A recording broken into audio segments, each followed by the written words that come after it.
Le ministère de Victoire Armée Chrétienne, Viens et Vois,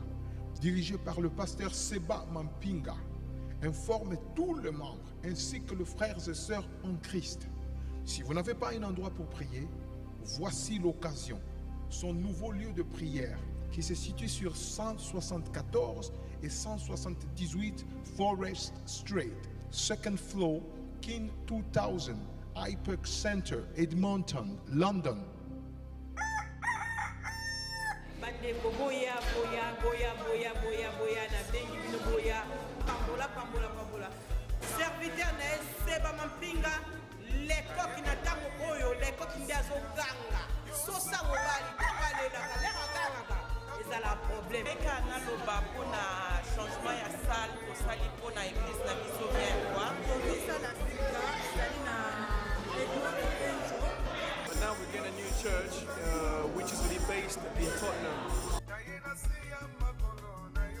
Baptiste Zaroya 349 outil Tottenham et autres Capotoyo.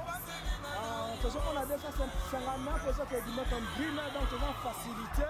le transport pendant ma passe. Donc on soit 349 partie à Stamford Hill et Zaroya côté à Edmonton Green. Arrêt, il y a Lidl avant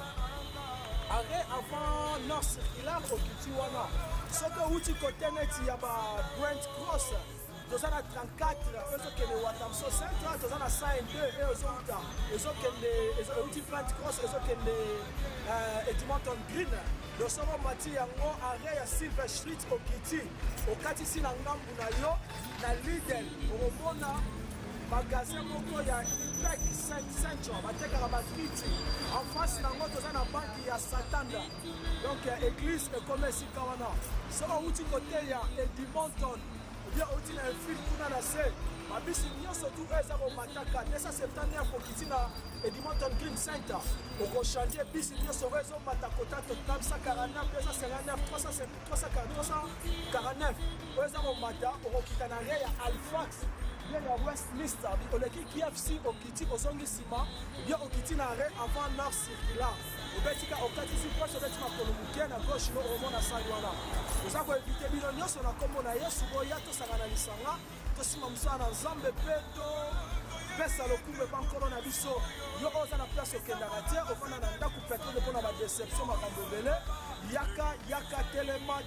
telema na bondolo na kombo na Yesu pamba te ntango tokomi ezali ntango moko ya mabe oyo naza kolembisa biso na baforme nyonso mpe na nzela meme ya bato na Nzambe mosusu eza wana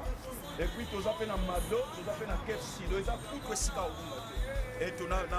na bato baoya na batrain toza na station pembeni awa ya Silver Street donc eza wana partout yo kouta oza na facilité olokalize biso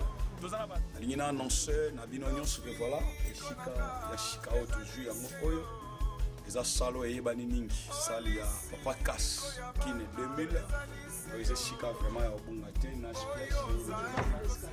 donc à partir ya l'été décembre bakilte na biso etikali na shika oyo toza awa chaque vendredi na ngonga ya 18h kino na ngonga ya 20h et na kati wana il y aura des fortes enseignements yoyo linga kokola na maloba na Nzambe best place ya boya eza awa et puis tokozala na ba prière ya intercession et puis bakaya ba délivrance et le dimanche eza culte na biso ya adoration oyo tozobanda yango na ngonga ya 15h kino na ngonga ya 18h na Angleterre oyo olamukaka na mongongo ya soso azondima ete invitation eza lancée na tout le monde donc yaka awa toza awa oto obengi na bamamero oyo kozwa e ekofacilité yo kokuta biso na kati esika oyo donc présence na yo eza lipamboli monene na ntina na biso vraiment Nzambe apambolo makasi yo.